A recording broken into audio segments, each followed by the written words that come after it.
Sabemos que la cuarentena sigue y así nuevos cambios van haciéndose realidad. Nos hemos adaptado a la industria, ¿qué cambios se avecinan en educación? ¿Cómo estamos formando hoy día a los profesionales que harán User Experience mañana? En este nuevo capítulo de los martes on the UX hablaremos de esto con nuestra invitada Marta Silvia del Río.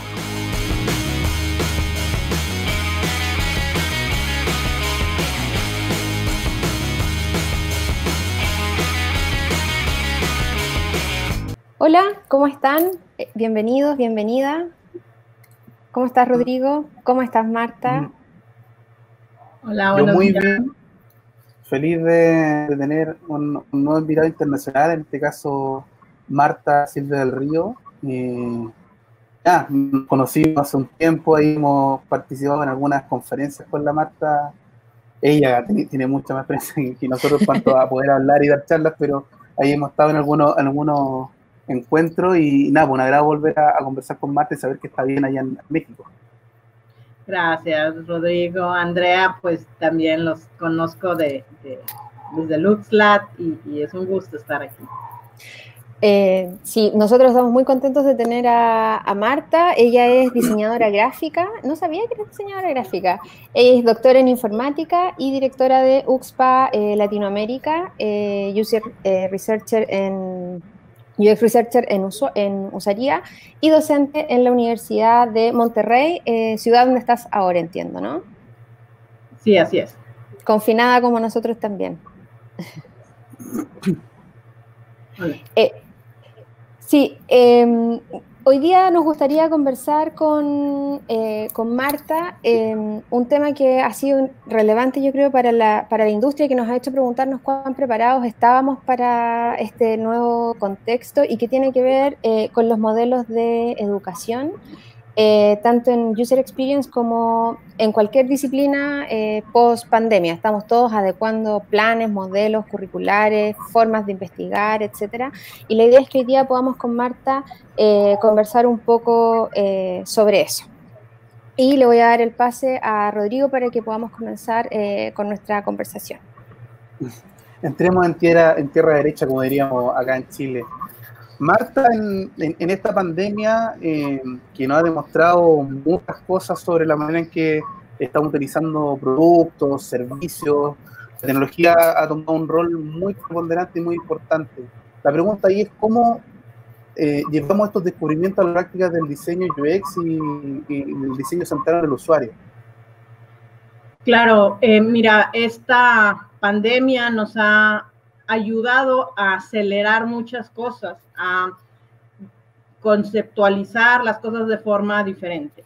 Y la primera de ellas es que conozco a personas que eran UX y decían, yo ahorita no entro al IoT, a comandos de voz, sino que estaban con pruebas con usuarios mucho más tradicionales. Y esto ha venido a cambiar de forma impresionante. Por ejemplo, si nosotros vemos en Google Trends, cuando hacemos búsquedas sobre IoT y COVID, ¿sí? O IoT y pandemia, de no haber nada, de pronto el número de búsquedas se dispararon. En esto mismo, si yo ahorita busco productos IoT para la pandemia, lo que ha salido ha sido muchísimo. Cada vez más tratamos de no tocar nada, ¿sí? Entonces, por ejemplo, en México existe algo que se llama CODI. Me imagino que en Chile hay algo similar.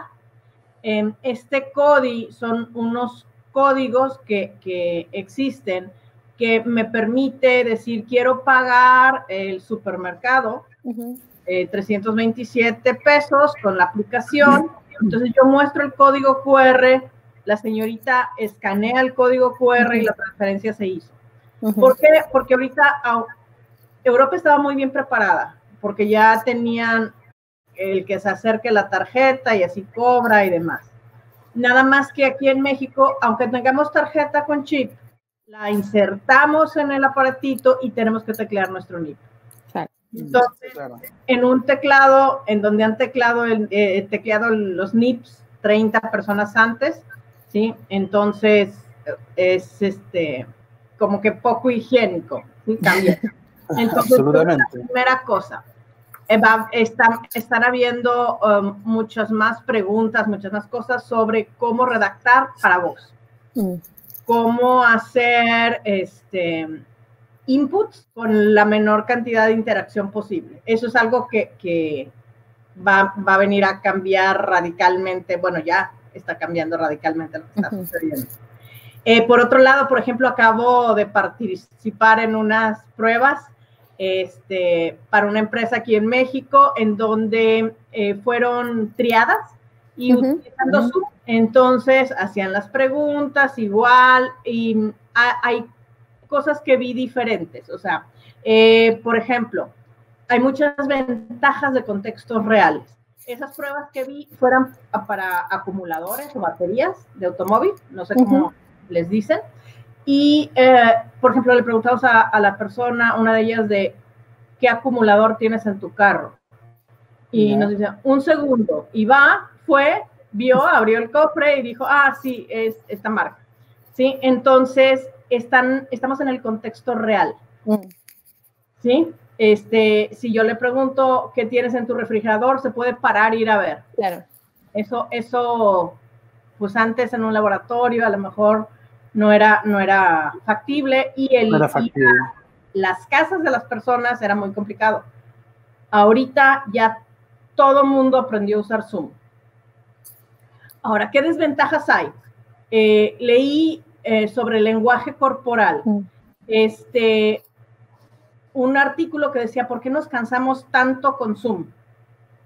¿Sí? Y nos decían, porque en la vida real yo estoy teniendo muchísimas pistas de lenguaje corporal que me dicen si Ross está contento o no. Claro. Cuando estoy en una videoconferencia, yo tengo que poner mucha más atención a la pantalla. Eso hace que me desgaste. Entonces, eso mismo está pasando. Esas son desventajas que tenemos. Pero yo creo que la principal es que estamos incorporando a la tercera edad a la tecnología, aunque no quieran. Y les voy a poner un caso súper fácil. Mi mamá tiene 83 años y todavía da clases. Yo le habíamos dicho muchas veces, aprende a usar Skype, aprende a usar Meet. Mi hermano se lo ponía, platicaba conmigo, ¿sí? Y, sí, está muy fácil, pero la siguiente vez ni siquiera trataba. No se me da. Ahorita con sus clases la obligaron. O sea, ya no era de que si quería. ¿Quieres ver a tus nietos? Usa Zoom. Claro. ¿Quieres ver a tus alumnos? Tienes que usarlo. Entonces, ya que lo usó, dijo, pues no estaba tan difícil. O sea, como que pasó esa resistencia. Entonces, sí han cambiado muchas cosas. Y ahí, Marta, ¿cuáles crees tú que son las oportunidades de aprendizaje o las buenas prácticas que deberíamos empezar a tener las personas que trabajamos en disciplinas ligadas a la experiencia de usuario? Porque ya no es solo esto de como que podemos hacer el chequeo de datos en vivo con las personas con las que estamos investigando, por ejemplo. ¿Qué otros elementos crees tú que son oportunidades de aprendizaje para nosotros? Bueno, yo creo que son dos principalmente. Lo primero, hay que tener muchísimo más cuidado al momento de redactar los guiones. Hay que ser más claros, hay que tener el doble de preguntas, porque con esto mismo de que el lenguaje, el no verbal, ya no lo captas tan fácil, hay que hacerlo de forma verbal, ¿sí? Entonces, esa es la primera. Y la otra es un cambio en el paradigma. La logística que nosotros veíamos como algo separado, que luego se iban a encargar, se vuelve el core en el UX.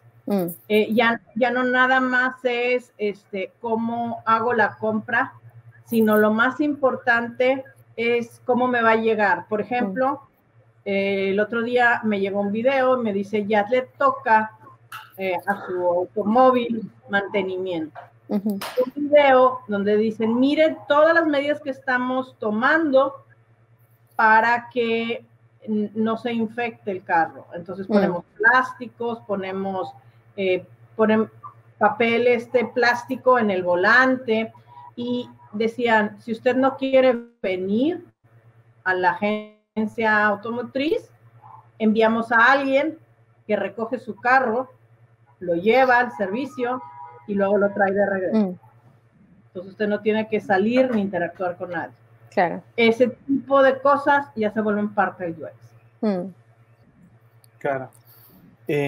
Oye, y como tú mencionas, UX, claro, hoy día toma una relevancia mayor porque está siendo parte de todos los procesos en los cuales hoy día estamos involucrados, tanto como usuarios, como consumidores, como quienes prestamos un servicio. En ese sentido, ¿tú crees que qué horizonte o tendencias se abren con esta pandemia de cara a los usuarios? Claro, yo creo que el primero es el reclutamiento a distancia. Anteriormente teníamos pruebas con usuarios y buscábamos algo local. Hoy en día no me importa si mi usuario es de Oaxaca o es de Guatemala o es de Nicaragua, porque como va a ser por Zoom, el reclutamiento ya no tiene que ser presencial. Eso es algo que si antes los clientes se resistían y querían atender a la gente ahí, ahorita se ha abierto y dices, oye, mira, te estoy dando una muestra mucho más representativa, ¿no? Eso es algo genial.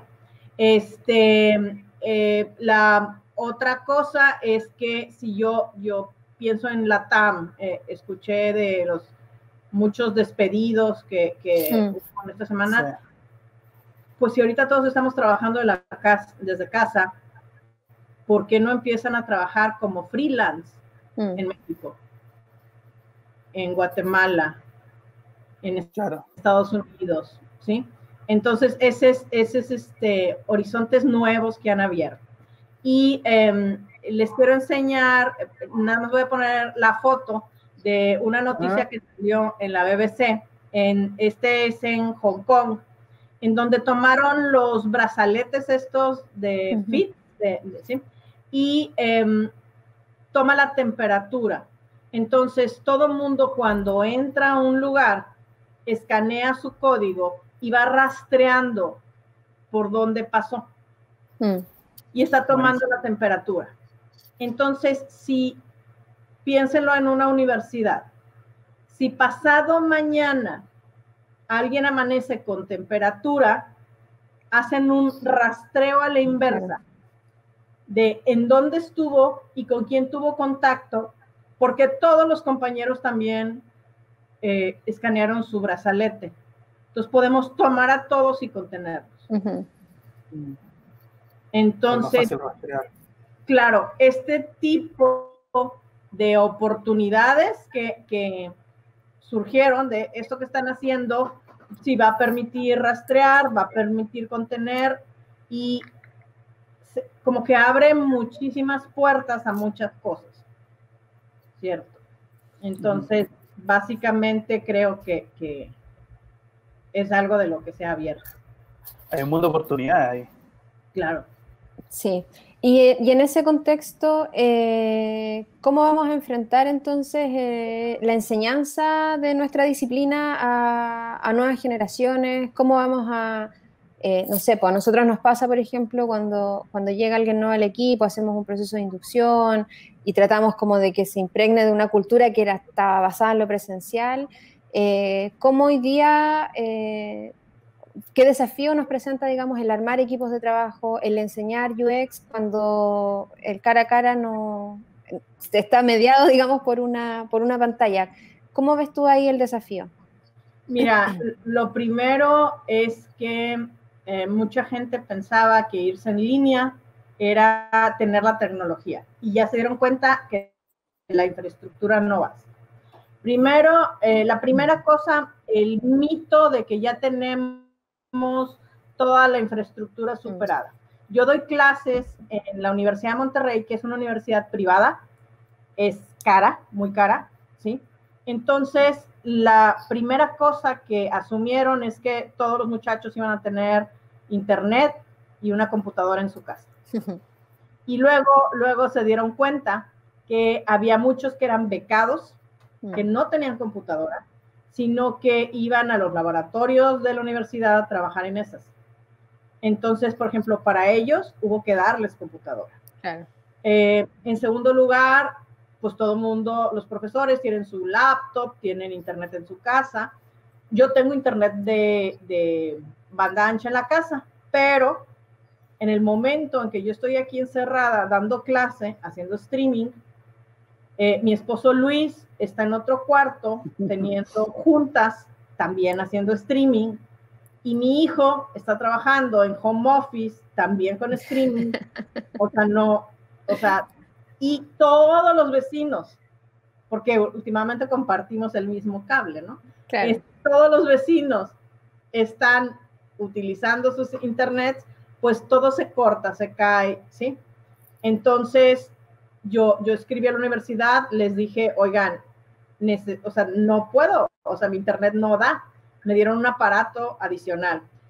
Por ejemplo, hay alumnos de la carrera de animación y efectos digitales que trabajan en unas computadoras, unas monstruos para hacer renders. Claro.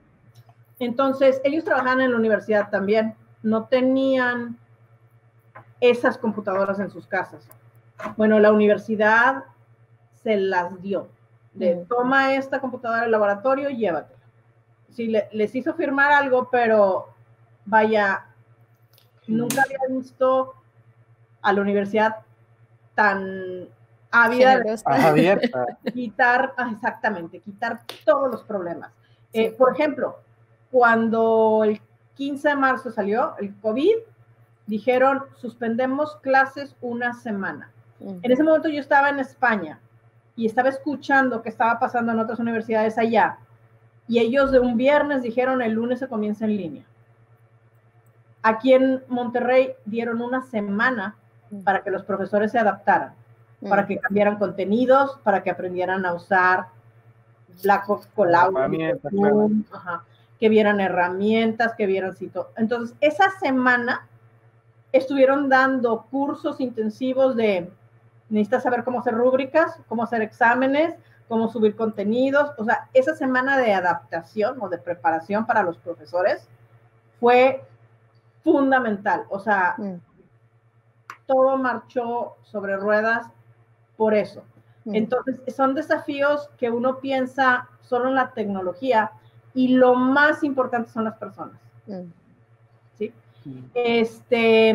Otro ejemplo, los alumnos se quejaron de que estaban recibiendo muchas más tareas por el COVID. Entonces, nos lo dijeron en forma generalizada, los alumnos se quejan que están recibiendo más tareas. Entonces, yo hablé con los míos y les dije, a ver, ustedes tienen un calendario, el primer día de clase se los di, en donde estaban todas las tareas del semestre, exámenes rápidos, todo lo que iban a ir haciendo todas las semanas. Y ahorita sienten que están recibiendo más tareas. Son las mismas. Y una que era presencial necesariamente, la quité. Entonces, si lo ven así fríamente, es una menos. Y entonces me dijeron, sí, maestra, ya lo pensamos y es una cosa de percepción. Normalmente yo iba a clase, estaba todo el día en clase, conviviendo, tomando, y luego llegaba en la tarde a mi casa a hacer las tareas en la computadora. Hoy en día estoy desde la mañana en la computadora, entonces siento que hago más tareas, pero no. O sea, es percepción. Entonces, hay que cambiar todo eso y no es nada más la universidad. Vamos a pensar en eventos que hay, conferencias y demás. Acaba de haber uno de Service Design México que se llamó Front Stage y hicieron todo lo que predicaban. O sea, en las redes sociales hay puras buenas cosas porque, por ejemplo, se aseguraron que todos los expositores tuvieran herramientas de co-creación para que todo el mundo estuviera viendo qué estaban poniendo los demás en ese momento. Hicieron dinámicas de network en donde decían, ustedes se van a un cuarto y platican de esto y tienen que, ¿sí? Entonces, los comentarios en Twitter eran, no esperaba hacer networking, pensé que nada más iba a consumir contenidos y conocía a todas estas personas, intercambié contactos, o sea, por ejemplo, contrataron a alguien para hacer una dinámica de salud mental de 10 minutos. Dice uno, es una tontería, pero sirvió y quedaron encantados. Entonces, esa parte de salud mental, a lo mejor es algo que no estamos considerando, que también es algo que tenemos que ver como desafíos y vamos a continuar con esto en línea durante algún tiempo, que espero que no, pero parece que sí. Todo indica Parece que sí. Parece que sí, más de un año por lo menos. Oye, Marta, y en ese sentido, quedándonos en el ámbito de la educación, yo escucho de hace más de 10 años que los procesos formativos están en cuestionamiento, como esta cosa del profesor aula. ¿Cómo crees tú cómo va a cambiar el panorama de la educación gracias a esta nueva forma de enseñar? ¿Qué tan radical o severo puede ser en este nuevo futuro la educación como tal? Claro, mira, yo creo que se le va a dar más peso al diseño instruccional. No es que antes no fuera importante, pero el profesor estaba en su aula dando clase, no había alguien que lo viera, si era una clase muy mala, muy aburrida, igual y nadie le decía, ¿sí? Hoy en día, por ejemplo, en la universidad todas mis clases se quedan grabadas, las pueden auditar. Sí, claro. Entonces, ya no puedo hablar yo media frente a una computadora. Tiene que haber diseño instruccional. Lo primero que nos recomendaron fue, no puedes hablar por más de 10 minutos. 6, 8 minutos es lo más que puedes hacer y luego haz algo. O sea, aplícalo, haz una dinámica en clase que los alumnos hagan, se muevan, ¿sí? Entonces, esos cambios van a ser para bien. Porque si yo ya tengo esto armado, cuando yo regrese a una clase presencial, pues lo voy a seguir haciendo, ¿sí? Entonces, eso es bueno. Otro punto importantísimo es la integridad académica.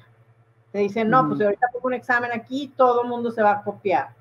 Entonces han salido herramientas muy feas como Respondus. Yo no la quise aplicar en mis exámenes finales. Estás frente a una webcam, pero si tú volteas así, pita.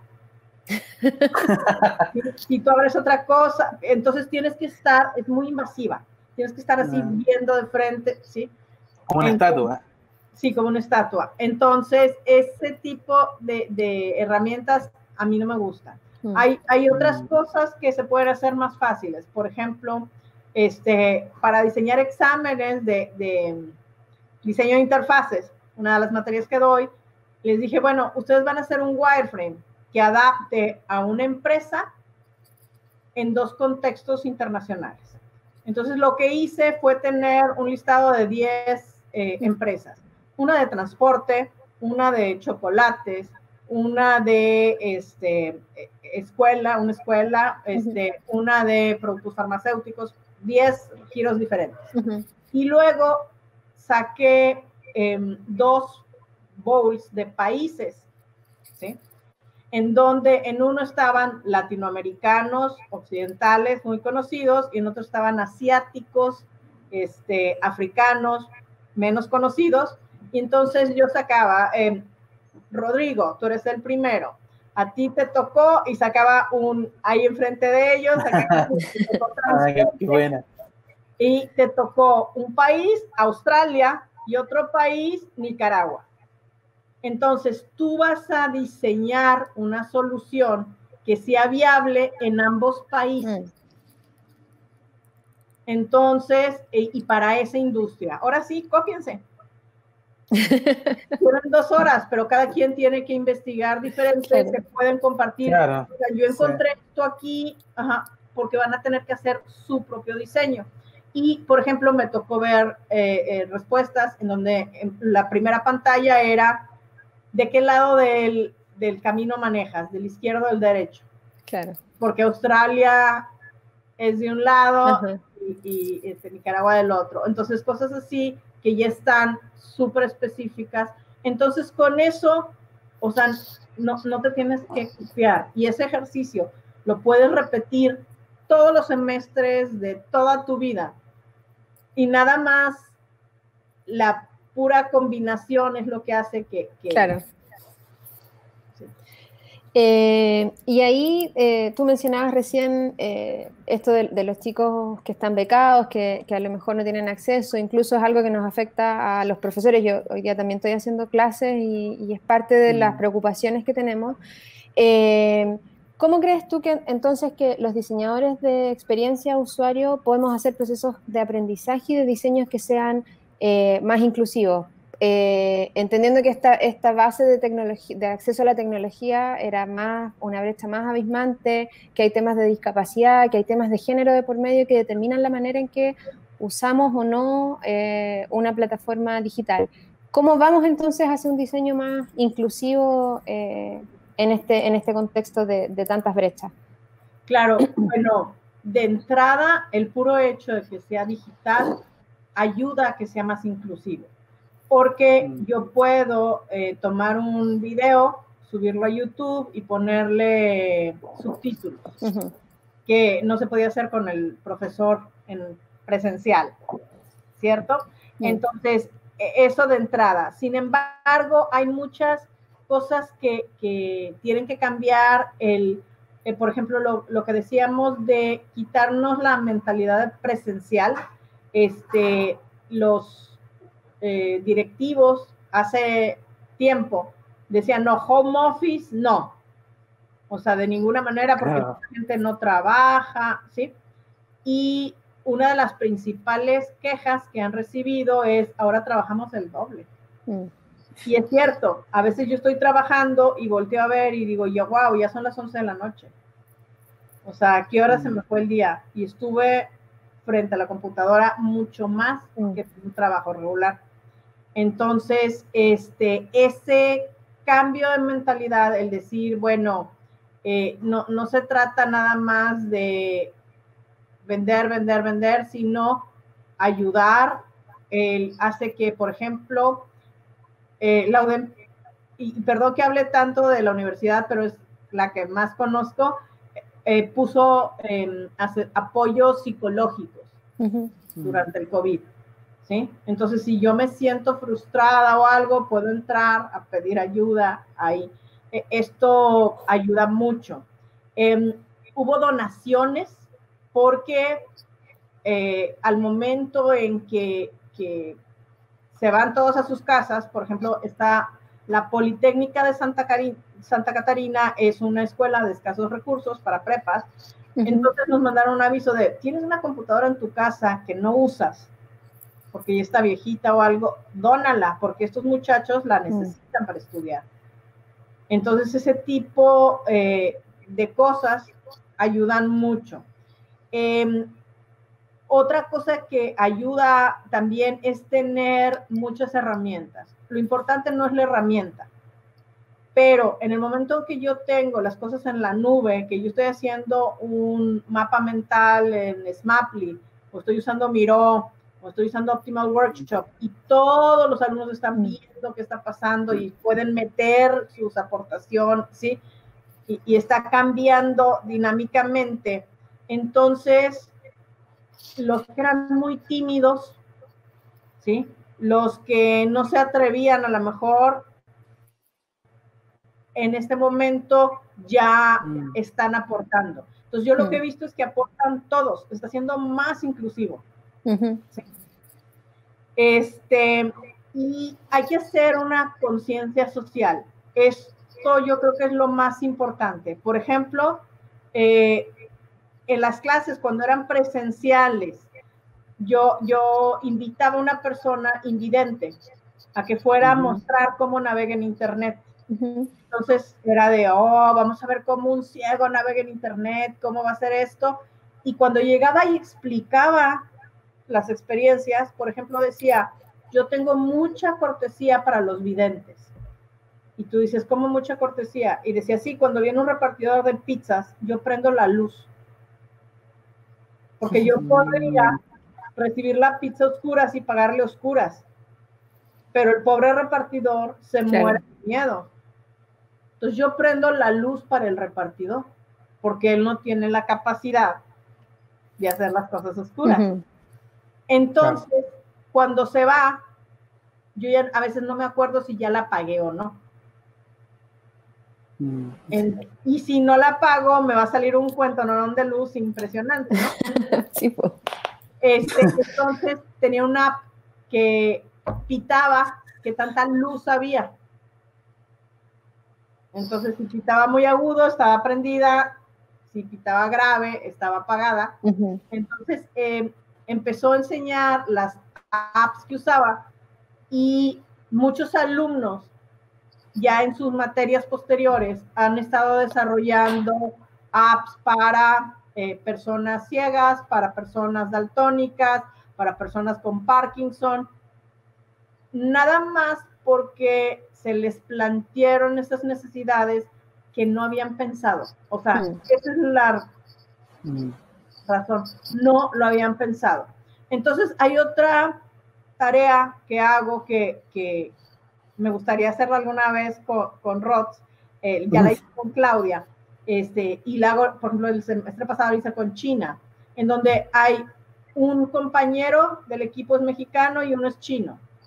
Y entonces ustedes van a revisar un supermercado de Inglaterra, que no está ni en China ni en México, y luego van a decir cómo adaptarlo al entorno mexicano y al entorno chino.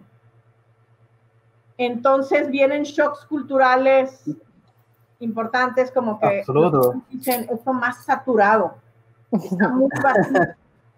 Y los mexicanos dicen, no, más minimalista. Los mexicanos van a decir, falta todo un pasillo completo de chiles picantes. ¿Sí? O sea, entonces se pregunta sobre medidas, usan gramos o libras, se pregunta sobre el lenguaje, se pregunta sobre las imágenes, porque si me tocó Malasia, a lo mejor yo estoy ahorita en manga corta, bueno, allá va a ser en manga larga. Claro, o sea, porque si no las imágenes no son adecuadas al público, ¿sí? Entonces, todas esas cosas les hacen que sean más conscientes. Sí. Y en ese sentido, como yendo un poco a lo que conversamos sobre educación y tú lo que nos has contado, te quiero invitar a hacer un ejercicio de futurología. ¿Cómo te imaginas que vamos a enseñar en el futuro? Bueno, ¿Qué va a aparecer? ¿Qué va a ser la tendencia? Tengo una imagen. Esto es real. Es en China. Y no sé si se alcanza a ver, pero cada pupitre o escritorio tiene 3 paneles transparentes de plástico, ¿sí? Para aislar a un niño del siguiente, ¿sí? Entonces, eso es algo que pues ya está aquí. O sea, el día que regresemos se van a tener que adaptar lugares, pero va a haber mucho más e-learning, incluso en universidades que tienen contextos presenciales. ¿Qué es lo que va a suceder? Si el profesor ya probó la herramienta y dijo, pues mira, está bien, no está tan difícil, esta la puedo dar como e-learning, entonces va a estar más abierto a dar clases en línea. Por otro lado, los que tuvieron que estudiar a distancia y tenían este mito de yo aprendo menos a distancia que en una clase presencial, bueno, pues después de esto van a decir, no, yo sigo, o sea, aprendí bien este curso, quiero tomar otro con el mismo instructor en e-learning, ¿sí? Entonces va a haber mucho más de esto. Va a haber mucho más globalización. Entonces, los trabajos a distancia se van a empezar a multiplicar. Entonces, yo ya no tengo que, de alguna manera, vivir en México para trabajar en México. ¿Sí? Este tipo de cosas de globalización va a venir a cambiar. Entonces, nosotros tenemos que empezar por cambiar. ¿Sí? Nosotros tenemos que empezar con esto de qué competencias globales tienen que tener mis alumnos.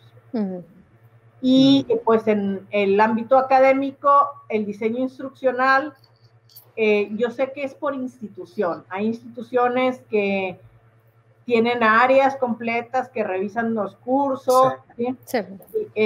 Y hay instituciones que no tienen nada, absolutamente nada. Entonces es algo que se va a propagar mucho más. Y ahí, bueno, va a haber un cambio de metodologías también importantes.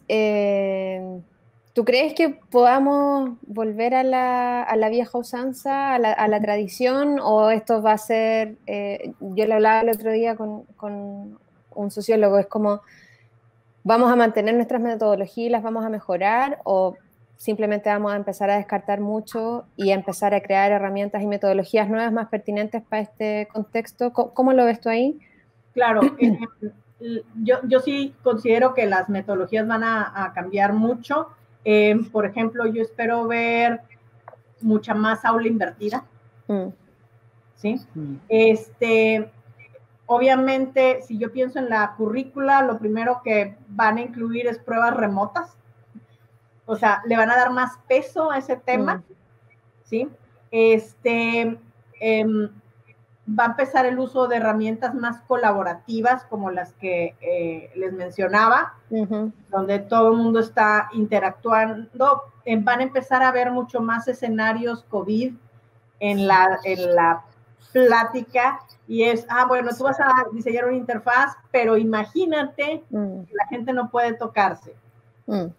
Entonces, van a empezar a ver la posibilidad de que haya otra pandemia, porque honestamente yo creo que esta fue la primera.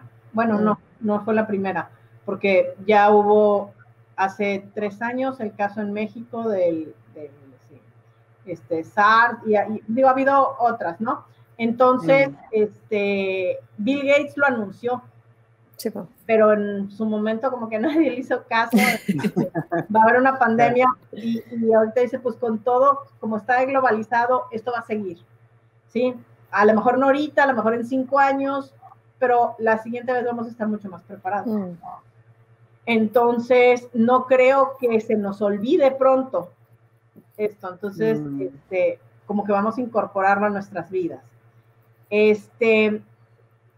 Por ejemplo, ahorita yo estoy diseñando los contenidos de la materia de diseño centrado en el usuario para otoño, ¿sí? Entonces dije, bueno, ¿y va a ser presencial o va a ser en línea? ¿Cómo vamos a empezar? No tengo idea. Entonces, por ejemplo, hay un trabajo, una tarea de observación, que normalmente era presencial. Entonces dije, bueno, lo que van a ver, lo que van a ver es qué tanto se abre el refrigerador en su casa. ¿Cuánto tiempo permanece abierto? ¿Sí? Y cuánta luz se gasta. Entonces, ese es el ejercicio. Van a poner una cámara, van a estar filmando a la mamá, a los hermanos, ¿sí? Y van a describir las observaciones en un ambiente familiar. O sea, si cuando empiezan las clases seguimos encerrados, pues esta tarea funciona perfecto. Sí, pues. Si estamos en la presencial, bueno, pues llevan los resultados y ya, ¿sí? Y básicamente yo creo que el IoT va a ser la base de todo, ¿sí? Vamos a empezar a diseñar todas las experiencias ya teniendo IoT de base.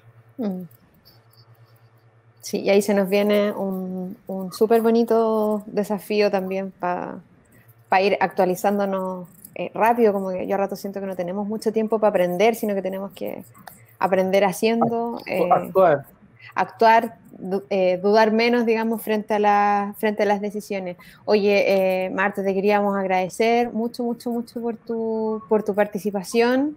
Para nosotros son súper ricas estas conversas porque también nos permiten ver, y que fue un poco lo que nos pasó en Uxlat, los dolores y las oportunidades que tenemos en distintos lugares de Latinoamérica, y darnos cuenta que hay tantos dolores comunes también, no deja de sorprenderme, de sorprenderme un poco.